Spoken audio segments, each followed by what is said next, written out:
अस्सलाम वालेकुम। जावेद पब्लिशर्स में खुशामदीद। इस वीडियो में हम किड्स फूल और कलियाँ ग्रेड 5+ में मौजूद रे के ख़ानदान के बारे में पढ़ेंगे। तो हम चलते हैं अपने सबक की तरफ। रे के ख़ानदान के आवाज़ की तरफ चलेंगे और वो है जी, ये है जे। बच्चों को दोहराई करवाइए, अच्छी तरह से पहचान करवाइए कि जे की आवाज़ क्या होती है। फिर सफ़ा नंबर 27 के ऊपर हमारे पास 3 तस्वीरें मौजूद हैं। इन तस्वीरों के बारे में बच्चों से ढेर सारी मालूमात लीजिए, क्योंकि बच्चे यहाँ पे इन तस्वीरों के बारे में बहुत मज़े की बातें बता सकते हैं आपको, और अगर वो ना बता सकें तो कुछ मालूमात आप भी उनको दीजिए। तस्वीरों के बारे में बात करने के बाद इन्हीं तस्वीरों के नीचे जो उनके नाम मौजूद हैं उनके बारे में बातचीत कीजिए, उनकी पहचान करवाइए।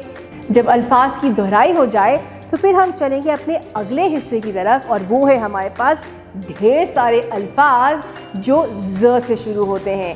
जी, बारी बारी एक एक अल्फाज, जी बारी बारी एक एक लफ्ज़ को बसरी तरीक़े तदरीस के साथ कीजिए, और फिर सफ़े की मदद से हिज्जों के साथ भी बच्चों को करवाइए।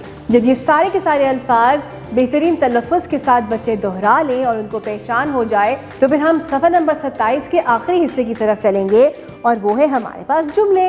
3 जुमले, और इनको भी कराने का वही तरीका, बसरी तरीका। और कौन सा? हिज्जे करा के। और अब तो बच्चे मज़े से बोर्ड पे भी पढ़ना पसंद करते होंगे, तो ये तीनों तरीके इस्तेमाल कीजिए और जे ज़ के जुमले दोहराइए। आपकी समाअत का बेहद शुक्रिया। अपना बहुत ज़्यादा ख्याल रखिएगा और जुड़े रहिएगा बोलती किताबों के साथ।